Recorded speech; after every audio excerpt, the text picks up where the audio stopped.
Eu não quero falar o que é o amor. Está acima de mim. Está cheio de definição de amor em livro para criança, para adolescente, para terapeuta, nas revistas, nos filmes. Todo mundo fala de amor, amor é lindo. Eu acho que houve uma vulgarização da palavra amor. Então, oi, amor, eu te amo, amor. E a gente não sabe mais o que as pessoas estão dizendo, porque ficou até banal. Só que o amor é dos mais sublimes dos sentimentos, e ele não pode ser falado de maneira banal. Então, por que eu resolvi falar que a gente tem que aprender? Eu tive uma doença grave no fim do ano, era um câncer. Eu fiz quimioterapia, o câncer foi superado, mas enquanto eu estava no hospital recebendo quimioterapia na veia, e demora 11, 12 horas, 6 vezes, eu tinha umas visitações, eu não vou dizer insight, porque insight é uma coisa do ego intelectual. Eu tinha uma coisa que me visitava. E eu dizia, mas eu não pensei isso, como eu não pensei o título. Quando a Regina me perguntou qual é o título, ele pulou para fora da minha boca e eu assumi o título. Eu nem pensei. Quando eu estava no hospital, eu tinha umas visitações. E uma delas foi a seguinte. A alma, mas a alma não é feminino nem masculino, a alma não é gente, a alma é uma substância cósmica, né? A alma, ela fala quando o ego sai da frente. Ela fica atrás do ego. E eu tive uma primeira visitação que era assim. Estava eu com um microfone, como eu estou aqui, todo empertigado, num salão muito chique, não tinha cadeiras, mas tinha muita gente nesse salão, e eu lá falando como eu estou falando agora. De repente eu ouvi um barulhinho assim, era a alma. Então eu falei, por favor, o microfone é seu. Eu fiquei muito impressionado com isso, porque eu quero dar o microfone para a alma. Eu sou apenas um ventríloco. Eu espero falar para vocês, mas não a partir do meu ego. Eu quero que o meu ego seja posto a serviço de uma coisa maior, e o amor é uma coisa maior. Quando a gente contacta a alma, a gente não tem um seguro alma, não tem carteirinha. Eu não posso telefonar e dizer, olha, eu vou fazer uma palestra hoje, você podia me inspirar? Às vezes ela está longe. Eu tive dengue também. A dengue foi uma viagem para o inferno. Não tem remédio, é horrível. E a alma, não sei onde ela estava. A alma não é babá. Não adianta a gente dizer, me protege, me faz isso, me faz aquilo, porque ela é uma essência. E quem somos nós para chamar, como eu chamo uma pessoa amiga, é de outra categoria. Então, também a gente tem que ter a humildade que o ser humano, ou alguns, eles não têm seguro psíquico, não têm uma proteção garantida. Eu estava com dengue e eu sei lá onde é que estava a alma. Isso é humano, também tem a noite escura da alma, como dizia o São João da Cruz. E eu suportei, que não tinha fala, não tinha nada. Mas, durante a quimioterapia, houve várias. E eu quero contar uma para vocês. Quando a gente tem câncer, a gente espera que no Einstein, com um ótimo oncologista, que haja uma cura, que haja uma... Não tem garantia nenhuma. Eu já não tenho nem religião mais. Como também eu não sei, eu não sou gay, eu não sou hétero, eu sou tudo e não sou nada. Eu não estou mais interessado nisso. Embora eu admire a beleza das mulheres, a beleza dos homens, eu tenho amizade, eu tenho sentimentos. O Foucault dizia assim, vai chegar um tempo em que não interessa com quem as pessoas vão para a cama. Não interessa. Não precisa nem estudar, porque o problema não é esse, né? Mas, então, eu estou no hospital e eu fui visitado, esse verbo é bacana, né? Eu fui visitado por uma coisa que não era uma imaginação ativa, não era um pensamento do ego, mas ele estava presente, e eu recebi o seguinte: a alma apareceu e falou assim: corpo, você conhece a cura? Cura, você conhece o corpo? Ela dizia: vocês têm que se conhecer, vocês têm que ser amigos, então eu vou casar vocês dois. Eu nunca ouvi o Jung falar do hieros gamos, do corpo com a cura. A alma juntou os dois, e isso fez com que eu tivesse uma abertura para a cura. Eu não sou supersticioso, não aceitei ajuda, não, tem um médium lá em Santos, não, tem uma casca de árvore, não tem... Não, eu falei, eu fecho com um excelente médico e com a alma. Eu não preciso de mais nada. Mas não era arrogância, porque, por exemplo, essa percepção, essa visitação, mas me deu uma força, porque daí eu fui para o intelecto e comecei a pensar. A vida surgiu há 3 bilhões e 800 milhões de anos. E a vida ainda está aqui, ela não foi destruída. Quando surgiu a vida, junto, como parte da vida, surgiu a cura. Porque os primeiros seres, os primeiros organismos, muitos atacavam a alma como uma bactéria, um vírus. As bactérias são muito antigas também. A alma não foi extinta. Então, havia um mecanismo de autoproteção que era uma cura quando houvesse alguma ameaça. O Jung brigou com o Freud porque ele dizia que o primeiro instinto é o da preservação da vida. O Freud dizia que era um impulso sexual. E o Freud ficou muito chateado, como se o Jung estivesse desrespeitando a autoridade dele. Mas eu estou aí com o Jung, que o nosso primeiro instinto é proteger a vida. A vida é sagrada. E como é que a gente protege a vida? Botando uma armadura, ou sendo supersticioso, ou acendendo incenso de mirra? Não é assim. A gente tem que estar receptivo para a cura, porque ela é tão sagrada como a vida. E essa primeira impressão, essa visitação que eu tive, a alma casou ambos. Isso se chama em grego hieros gamos, né? O Jung falava disso. Então, o casamento do rei Salomão com a rainha de Sabá é um hieros gamos. É um casamento sagrado, digamos assim, de 2 polos que se casam. Mas o Jung nunca falou que o corpo se casa com a cura.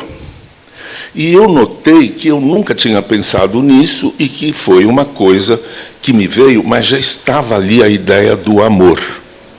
Não é isso que eu estou falando, porque isso aqui cresceu. Mas eu senti que a alma dizia que tem que ter amor entre o corpo e a cura. E houve amor. Eu tive várias dessas visitações, são 6 sessões de infusão de uma química poderosa, parece esses bombardeamentos no Oriente Médio, que para matar o núcleo terrorista, destrói tudo que está em volta. A quimioterapia faz isso, né? Eu tinha um tumor na virilha, tinha vários assim. É a bomba, a quimioterapia vai lá, mas também ela destrói o que está em volta. Então, a gente tem que suportar coisas muito difíceis por uns 3 dias. Eu suportava porque eu dizia, isto é um processo da cura atuando no corpo, porque eles se casaram. Então, eu já estava ouvindo os ecos do amor que a alma dizia que tinha que haver entre o corpo e a cura. Eu nunca prestei atenção no meu corpo, porque o meu pai ficava feliz quando eu tirava a medalha de ouro. Então, eu estudava muito, e fui primeiro da classe, E o meu corpo, eu dizia, eu não sou forte, eu não tenho bíceps, eu não sei jogar futebol, então deixa o corpo para lá. A alma me fez ver que eu não amava o meu corpo. E quando eu tive essa percepção, eu moro sozinho, eu sou viúva, eu moro sozinho. E eu me lembro, vendo um livro. Quando me veio isso, eu comecei a chorar. Mas eu dizia, corpo, me perdoa, como que eu nunca dei importância para você? E você está aí com um câncer, e você está num processo de cura. Mas eu percebi que eu valorizava, eu amava o meu intelecto, mas eu não amava o meu corpo. Ora, naquela visitação, a alma não falou assim, o intelecto e a cura. Então, eu gosto do intelecto, mas para mim ele já ficou relativo. E quando eu falo para vocês, eu não estou falando a partir do intelecto. Eu não vou citar nenhum autor. Por quê? Porque tem uma coisa que me move. Eu posso ficar 5 horas falando, não vou ficar 5 horas. Mas é porque eu mudei, não é que eu mudei. Eu percebi que há uma fonte da fala que é mais importante do que a fala habitual. Então, olha o que eu vou lhes contar. A Regina, em nome dela e em nome da Wanda, há muito tempo me falou desse evento, se eu participaria. Que nome você daria? Veio na hora assim. Aprender a amar é uma lição por toda a vida. E você até falou, puxa, que título interessante. Quando que vai ser? Você falou, vai ser lá para começo de outubro. Isso devia ser o ano passado, talvez. Aceitei tudo. Depois eu liguei para ela e falei assim, eu não vou poder aceitar, porque eu estou nessa condição. A Regina falou, eu falei, não, eu não tenho condições. E agora, recentemente, talvez 3 semanas atrás, ela me ligou de novo e eu comecei a dizer, Regina, eu não passo. Veio uma visitação que falou assim, vá em direção à saúde. Eu falei para ela, espera aí, eu vou aceitar. Quer dizer, eu mudei completamente 2 posições. Quem falou vá em direção à saúde? Não foi o meu oncologista que falou. Não fui eu, porque eu estava começando a te dizer que eu não viria. Foi aí uma coisa que não falou, você vai lá aceitar o convite da Wanda e da Regina. Falou assim, vá em direção à saúde. Porque desde que eu era menino, eu gostava de ler discurso, de falar, né? Eu já fiz mais de 100 palestras, porque eu gosto, porque vem uma coisa. E agora, com a idade, eu gosto ainda mais, porque também eu não trouxe anotação nenhuma, eu confiei, né? Então, são coisas desse tipo que têm me acontecido. Mas eu dei esse título. E aí? Eu posso dizer, nem fui eu que dei o título, mas eu tenho que falar sobre aprender a amar. Então, às vezes, eu estou tomando banho no chuveiro e começa a vir o que é aprender a amar. E eu estou vivendo isso na idade que eu estou. Eu estou vivendo relacionamentos que não são de amizade, eles são de amor. E eu tentei descrever como eu sinto isso. Eu sinto isso assim. Wanda, Regina, se eu amo vocês, eu amo a tua essência. Eu amo a tua maneira de estar na vida e no mundo. É tão bonita a tua maneira de estar aqui que eu a amo. E se eu amo, eu quero amar. Então, a minha recompensa não é que você me ame ou que você me ame. Você não precisa nem me amar. A minha recompensa é que, porque você existe, eu posso amar. E isso me faz crescer por dentro. Vejam, é uma concepção. De onde veio isso? Porque eu não estou dizendo, eu quero ser amado. Pô, eu te amo e você não me ama. Eu te dei um presente e você não me deu. Isso é contabilidade. Eu fui na tua festa, você não veio na minha. Eu te dei isso. Isso daqui eu estou prestando. Amor não é isso. Amor não é contabilidade. A origem disso lá para trás, eu não sou filósofo. É o Spinoza falando de Deus. porque ele diz assim, Deus não é antropomórfico, não é humano, Deus não está nem aí para vocês, ele não faz questão se você ama ele ou não, Deus é outra coisa. E ele dizia, Deus são as leis da natureza. O Einstein dizia, quando perguntaram para ele se ele acreditava em Deus, ele disse que o Deus dele era o Deus de Spinoza. E eu fiquei muito impressionado com isso. Eu sou de uma família católica, eu tive uma educação católica e hoje eu não tenho religião nenhuma, eu estou indo nesse caminho. Então, a minha ideia de aprender a amar, ela tem lá uma pequena origem no Spinoza, com essa grande declaração dele. Mas eu não fiquei pensando para dizer isso. Te amar, eu amo o teu ser, o jeito que você encarnou como um ser humano. Isso não é comum, eu não posso sentir isso por 50 pessoas, porque tem um critério, e eu vejo isso. Esta pessoa, esta. Então, se eu falo eu te amo, não é qualquer coisa, eu te amo, eu te amo, eu te amo. Eu estou falando deste sentimento. A tua existência faz com que eu sinta a coisa mais sublime de todas, porque se não fosse você, eu não ia sentir isso pensando na parede. Então, eu poder te amar me engrandece. Eu te agradeço por eu poder te amar. E eu te amo porque você é do jeito que você é. Então, aqui a questão da...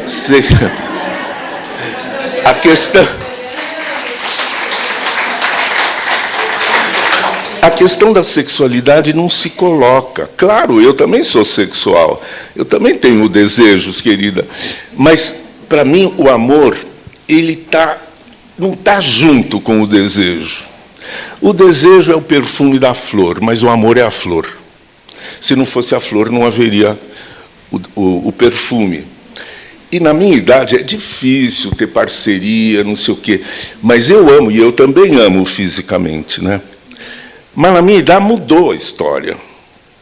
Eu nunca fui promíscuo, enfim, cada um é de um jeito, e sexo é livre, tá certo? Eu concordo com você. Não deveria haver mandamentos, não deveria haver punição, não deveria haver culpa, mas nós temos que trabalhar individualmente o que é o amor para mim, o que é o sexo para mim. Né? Eu não misturo as coisas, e é total liberdade. Então, por você existir, eu me engrandeço através do amor. Mas eu não vou sentir isso por qualquer pessoa, porque senão eu não sei como é que seria. Né? Então, quando surge esse amor, e às vezes é de amigos de muito tempo, mas não veio para mim a consciência que eu amava, porque eu podia te dizer, eu te amo, mas veio essa consciência de dizer, meu Deus, mas essa pessoa existir tem um impacto sobre mim. Então, eu estou aprendendo. Como é que eu estou aprendendo? Me observando. Eu não estou me ensinando. E não tenho um manual. Spinoza é muito difícil de ler. Eu não preciso ler o Spinoza.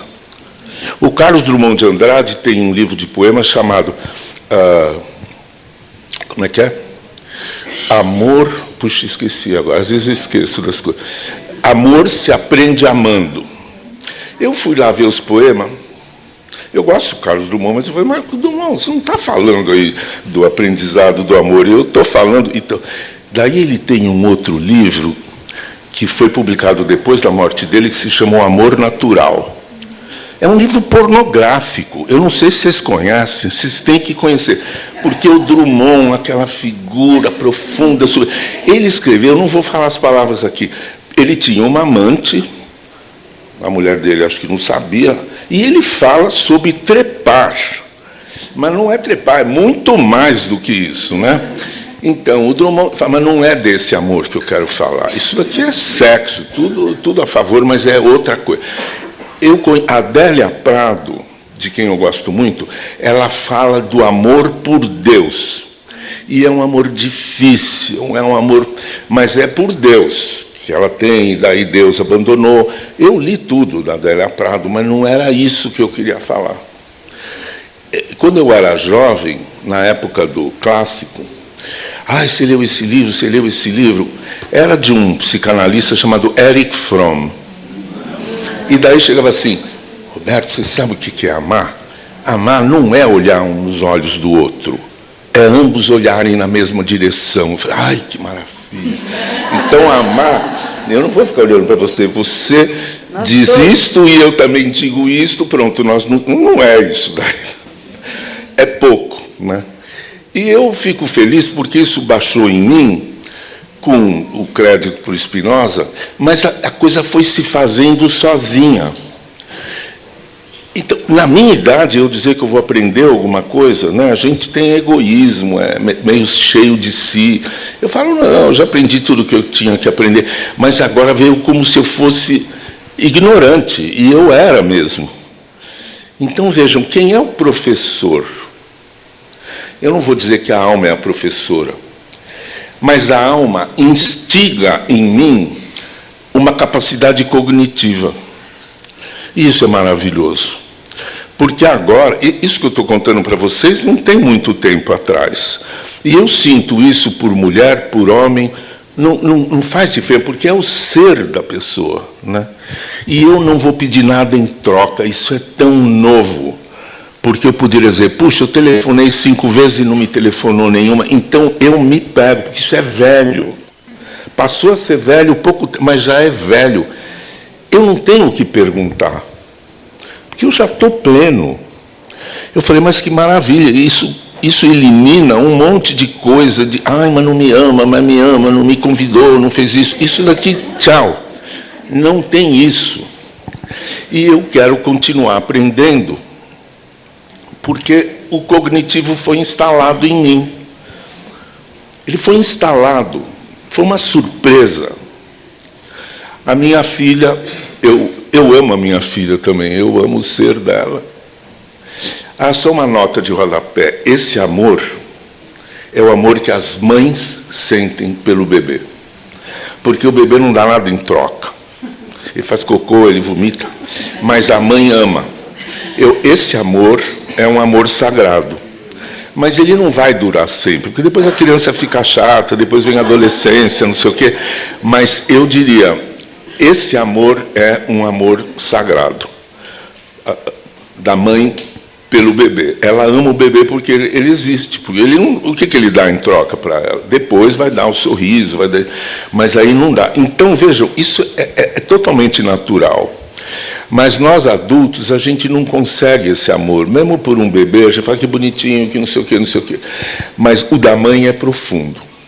E esse que eu estou sentindo também é. Sem nenhuma inflação, eu não me acho nada.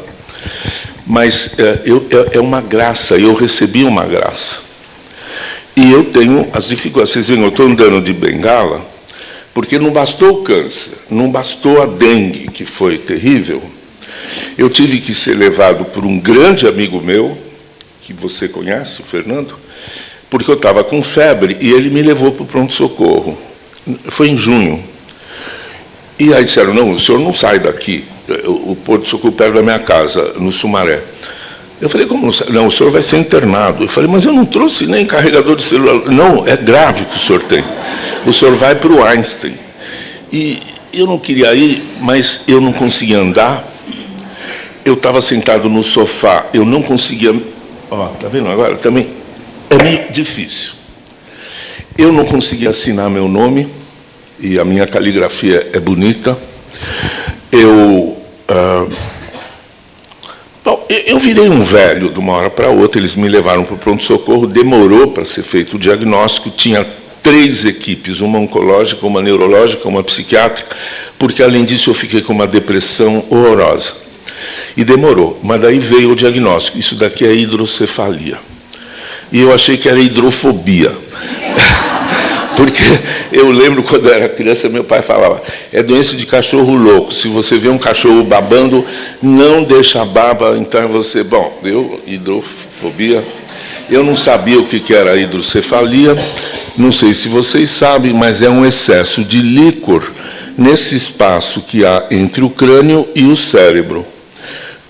Aprendi segunda-feira. Todos nós temos esse líquor, que é um líquido lindíssimo, transparente, Ele é produzido 3 vezes por dia, numa parte aqui do cérebro, e ele circula, e depois ele é expelido, ele vai, como se fosse um ralo, ele vai para o peritônio, mas eu não sabia disso. 3 vezes ele então, e ele está na medula. Bem, eu quero fazer uma cirurgia, mas a cirurgia pega uma furadeira elétrica e faz 2 furinhos aqui, bota uma válvula num e um caninho no outro, mas não está decidido o negócio da cirurgia. Mas então, eu fico falando, eu estou ficando velho, agora não tem mais jeito, mas vem essa voz dentro de mim, fala, lembra o que eu falei do corpo e da cura? Vem na hora, sim. E aí eu me prostro. Eu aceito totalmente, não é uma questão de acreditar, é uma questão de presenciar uma presença.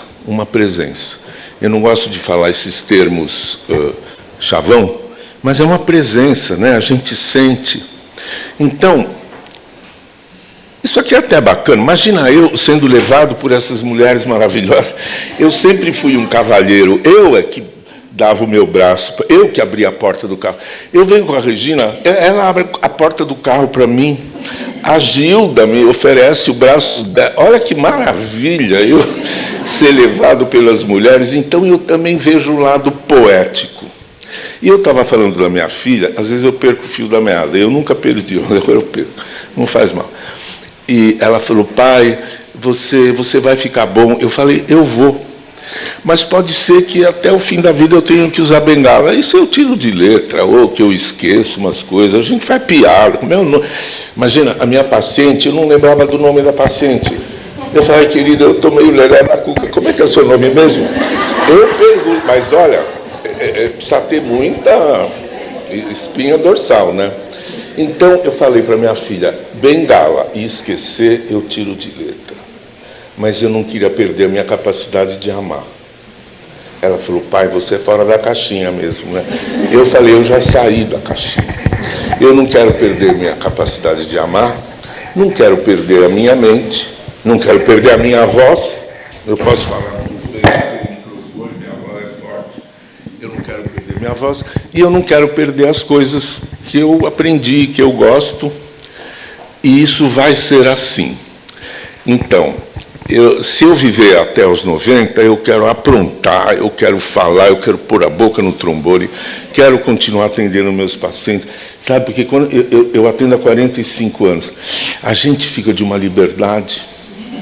Eu sou junguiano de carteirinha, mas eu nunca cito o Jung. Eu já engoli o Jung, ele está dentro de mim. Então, eu sou sociólogo, mas eu não vou por aí. Mas cada encontro ficou muito mais bonito, vamos dizer assim, né? E a pessoa me conta um sonho, de repente me vem a revelação do sentido daquele sonho, eu não preciso fazer esforço nenhum. E eu falo tudo de mim, eu não escondo, porque eu não estou na idade de sentir vergonha ou constrangimento, né? Eu acho que isso daí também é terapêutico, sabe? Eu estou ensinando para as pessoas, assuma quem você é, não tenha vergonha de ser, cada ser é um ser, né? E eu estou começando a falar sobre isso, que amar é amar a essência e que não se deve cobrar. As pessoas regalam um olho, porque falam, mas eu sempre quis ser amado. Daí eu falo assim, amar desse jeito, você engrandece. Mas a coisa mais difícil, eu também tenho que aprender, e você, meu paciente, tem que aprender, é amar a si mesmo. Amar o ser que nós somos. Amar a sacralidade que nós somos. Isso é o mais difícil de tudo. Talvez seja o último aprendizado, daí eu morro e já vou feliz da vida. Vocês concordam comigo que...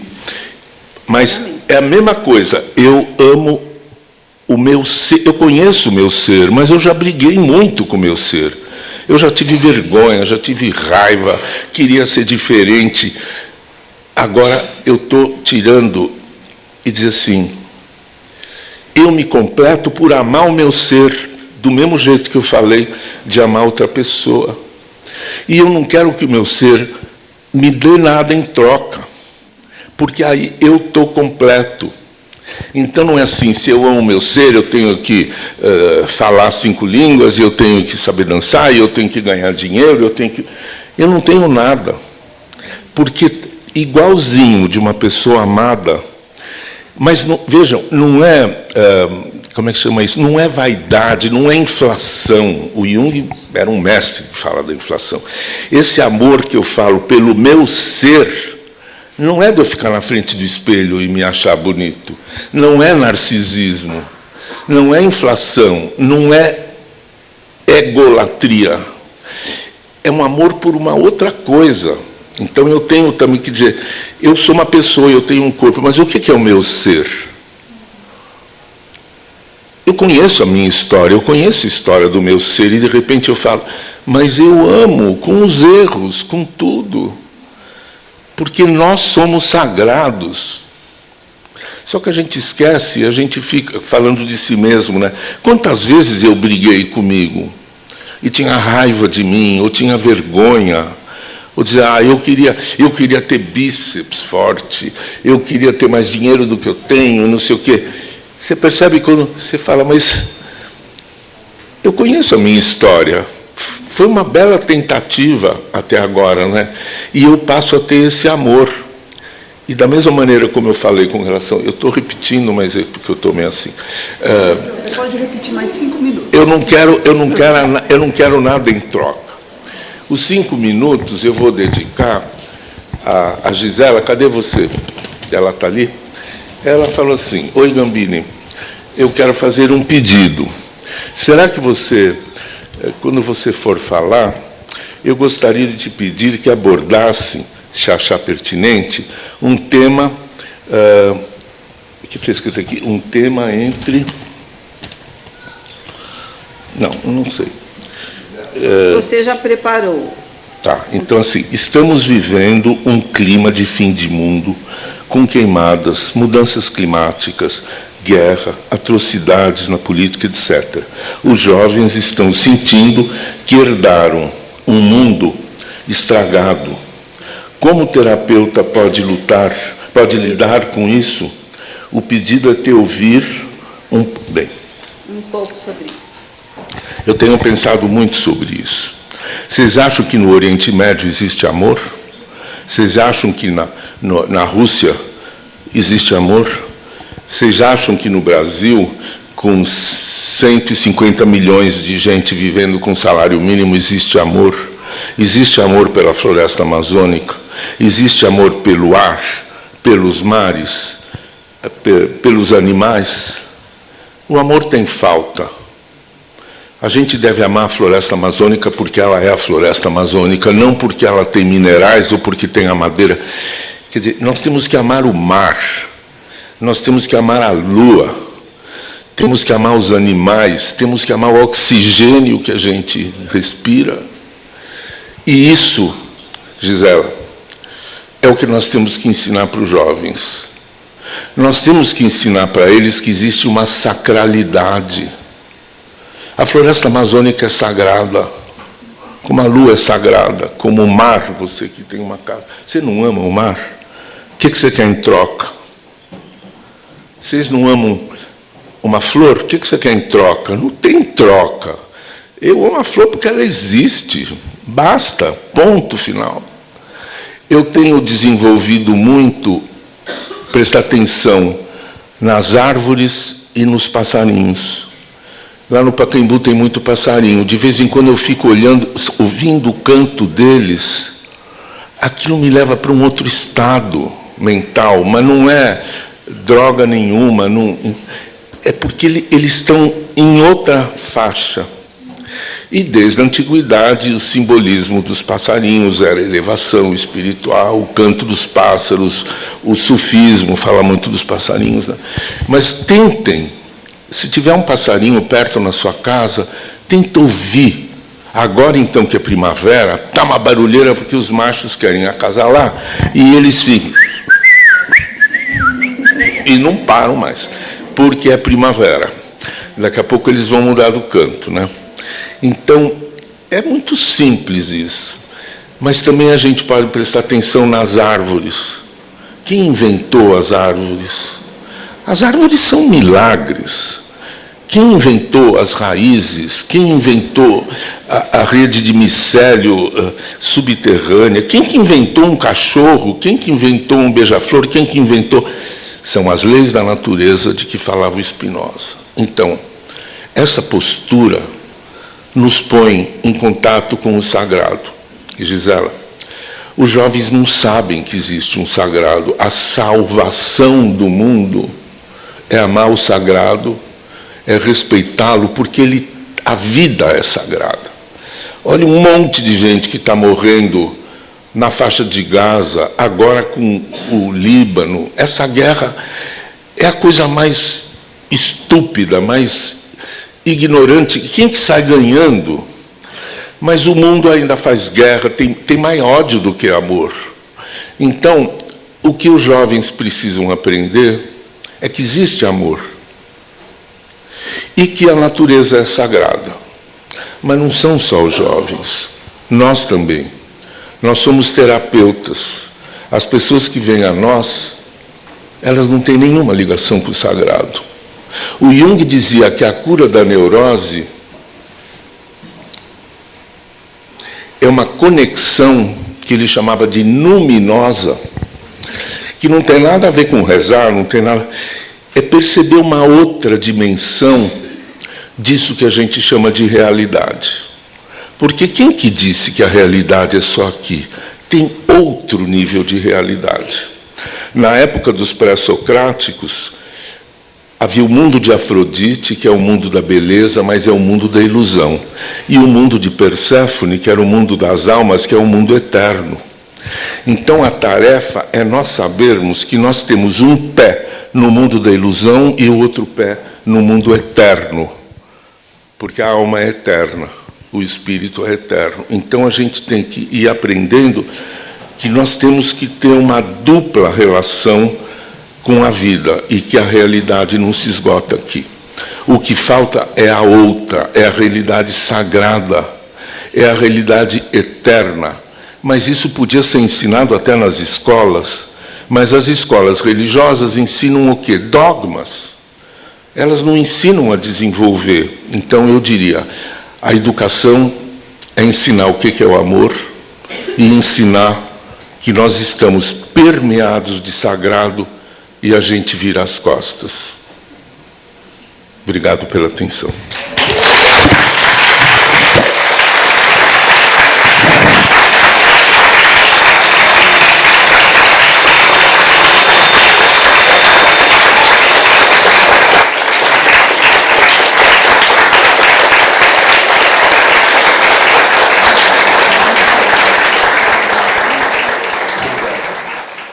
Eu gostaria de compartilhar assim o que você disse aqui com a história que eu tenho com você.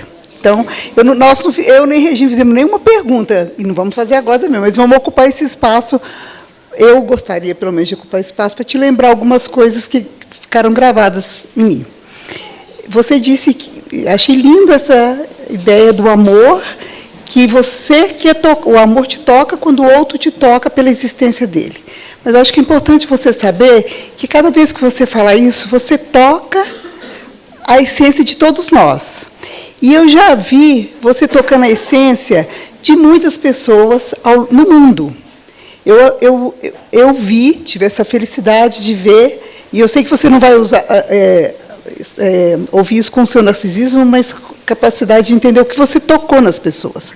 Eu vi você sendo aplaudido de pé num congresso junguiano internacional em Paris, onde você fez uma relação entre a árvore e a alma.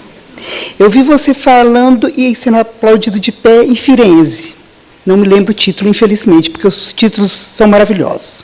Eu vi você ser aplaudido de pé em muitas situações, mas me lembro especificamente do Uruguai, em Punta del Este. Eu vi você sendo aplaudido de pé no Moitará. Eu também estou chorando. No Moitará. Com o título, este título que você deu aqui é maravilhoso. Mas eu eu choro quando eu falo o título que você deu na palestra do Moitará sobre imigração. Você falou sobre imigração italiana, e o título era Corações Partidos no Porto de Gênova. Então, essa história é maravilhosa, eu tenho isso dentro de mim, Gambini. Muito obrigada. Eu acho sim.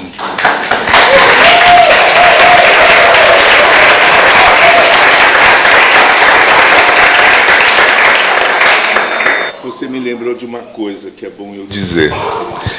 Quando eu digo assim, eu te amo, e a minha recompensa é que eu cresço assim, eu esqueci, mas agora eu vou sempre lembrar. Mas nós tocamos os outros. É como despertar algo que está dormindo. Isso eu aceito, porque a minha grande coisa é falar. Eu quero falar essas coisas. Eu já falei de política, eu já falei de Jung, já falei de um monte de coisa. Agora eu quero falar disso. Mas eu não sou pastor, não sou sacerdote, não estou defendendo nenhuma igreja, nem nada. Quer dizer, nós podemos tocar a amorosidade dos outros. Mas não é para o outro me amar. Ele vai dizer, que bom, porque agora, a minha amorosidade sendo despertada, eu cresço. Porque a gente sempre projeta no outro. Ah, Regina, pô, eu faço tudo por você e você não faz por mim. É o que eu chamo de contabilidade. Isso daí nós temos é que despertar para nós mesmos.